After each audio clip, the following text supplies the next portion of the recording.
for that year, it was just a lot of prayer and a lot of discernment, a lot of still considering like vocation, like what is the Lord calling me to, knowing I have this like desire for evangelization and missionary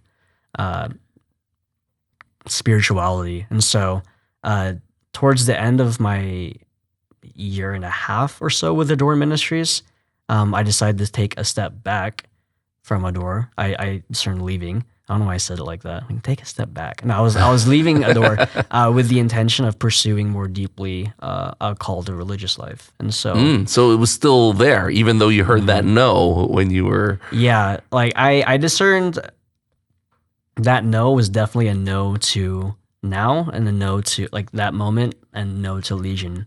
And so not no forever. Yes, exactly. Okay.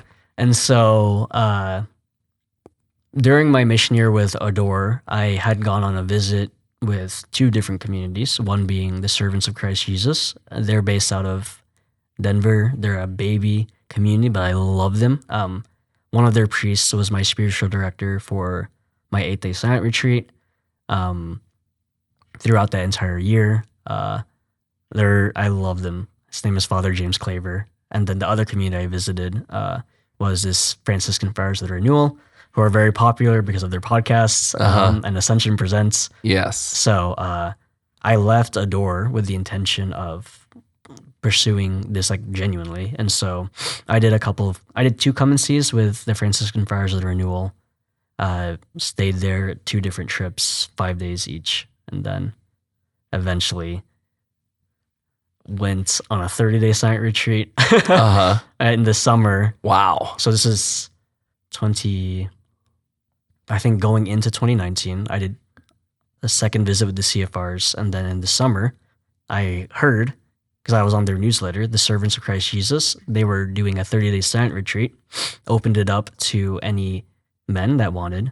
And I don't know if you know, but silent retreats are expensive. They're like they kind of like it's like I remember looking it up later on, like some of them are like $4,000, $3,000, and that's like 30 days, paying for a meal, paying for board. Just the meals alone for 30 days is a lot. Yeah, so it was expensive, and so the servants, when they were like posting on their newsletter, it said like $1,200. That's all it costs.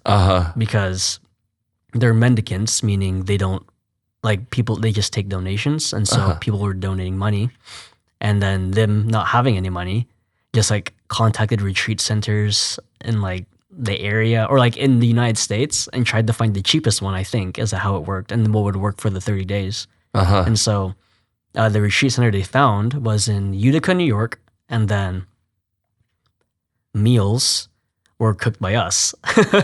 And so that's how to cut the cost. Yeah, they cut it a lot. So it was $1,200, and so I did 30 days in Utica, New York, with my spiritual director, Father James Claver.